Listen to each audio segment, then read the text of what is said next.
A paz do Senhor, estou aqui para falar com vocês sobre o isolamento social e os cristãos.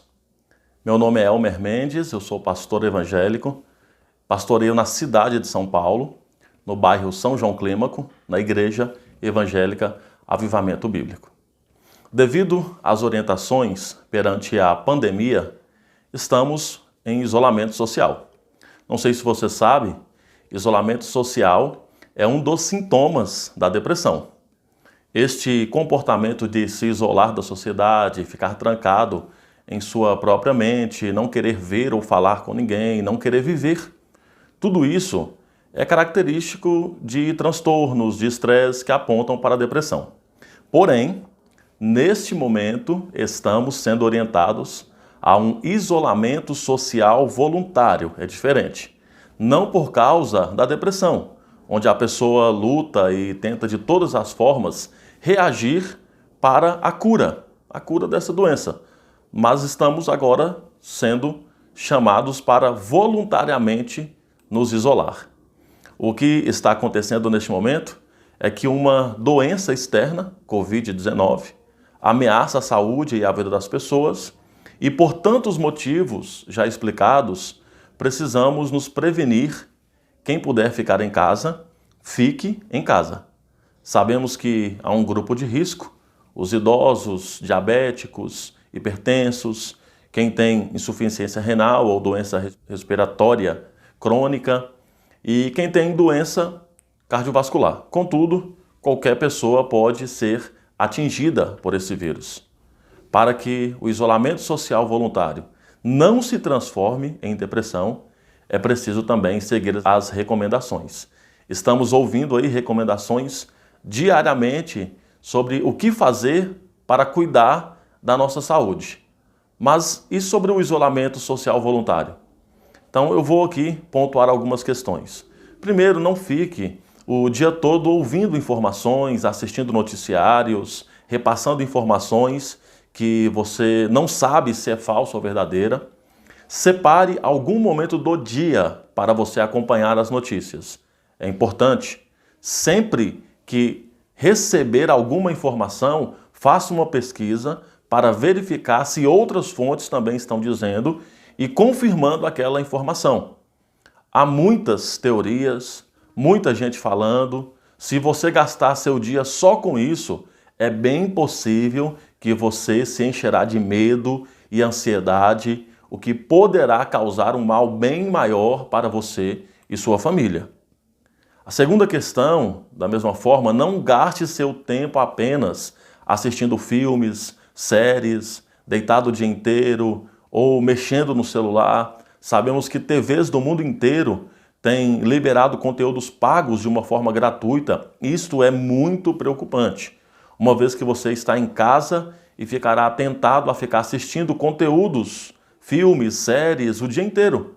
Há uma grande chance de você ser acometido pelo estresse, com sono e alimentação de forma inadequada, ficar sedentário, ou seja, não querer se movimentar, com preguiça, procrastinando coisas importantes, mesmo em isolamento social voluntário. Você pode e deve fazer algumas coisas sem ficar deixando para depois, deixando para mais tarde. E a terceira questão, que é exatamente o que eu quero dizer aqui de uma forma mais direta sobre o isolamento social voluntário e o cristão. Esta é a questão mais importante que eu quero dizer.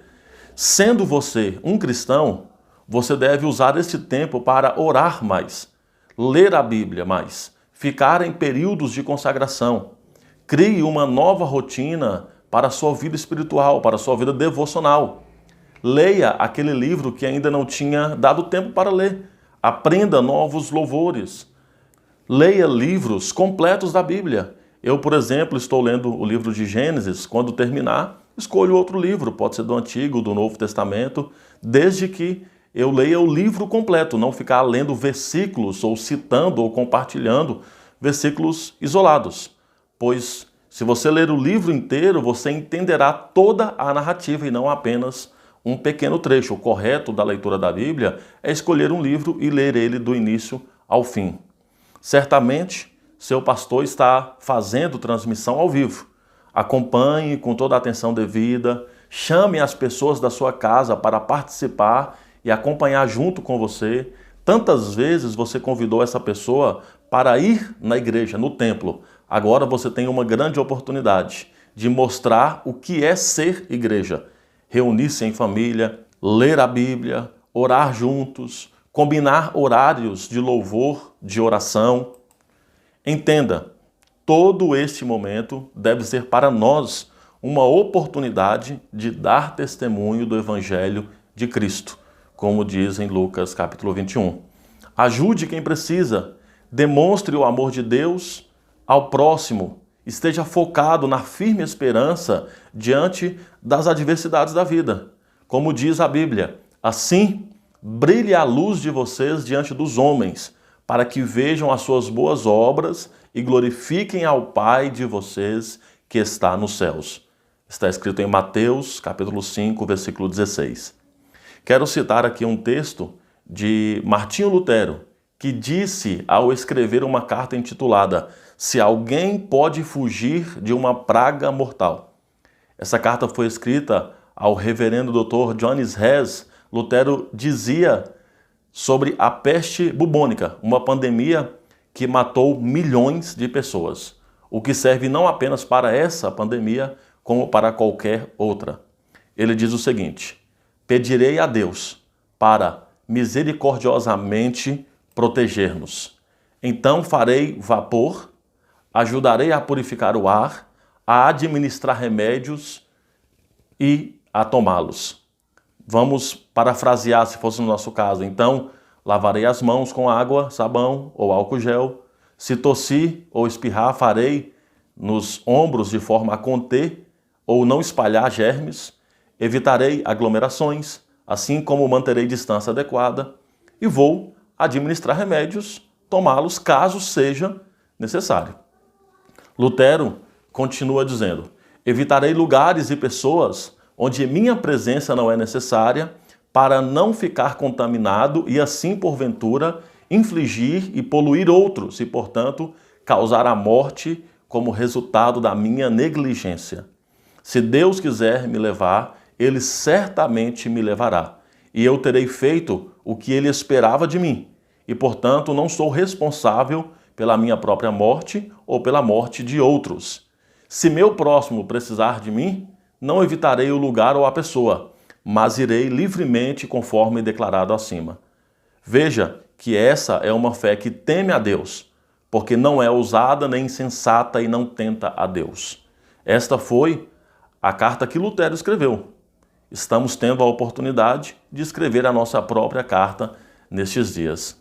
Espero que, ao passar tudo isso, possamos ter aprendido a orar com mais compaixão, quebrantamento e arrependimento.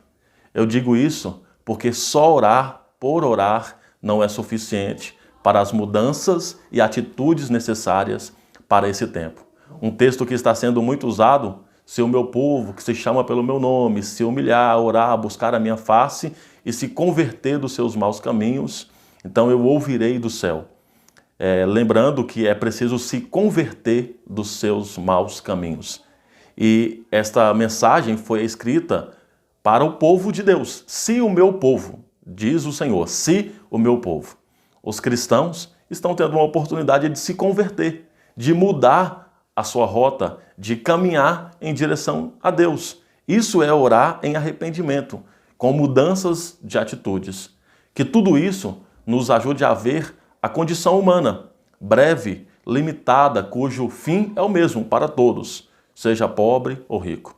Que possamos ter mais consciência que a única raça que existe é a raça humana e que a arrogância, aquele sentimento de superioridade, não nos faz de fato melhores e sim piores. A vida é um sopro, não somos donos do tempo, do amanhã, do futuro. Todos os dias somos desafiados a recomeçar. Precisamos de fé, de coragem, solidariedade e amor para enfrentarmos os problemas, por mais difíceis que sejam. Que Deus nos ajude. O socorro, ele vem do Senhor. Que nós possamos orar com clamor, de uma forma intensa, buscando a misericórdia, o perdão, a graça de Deus sobre a nossa vida. Um abraço a todos vocês, fiquem na paz.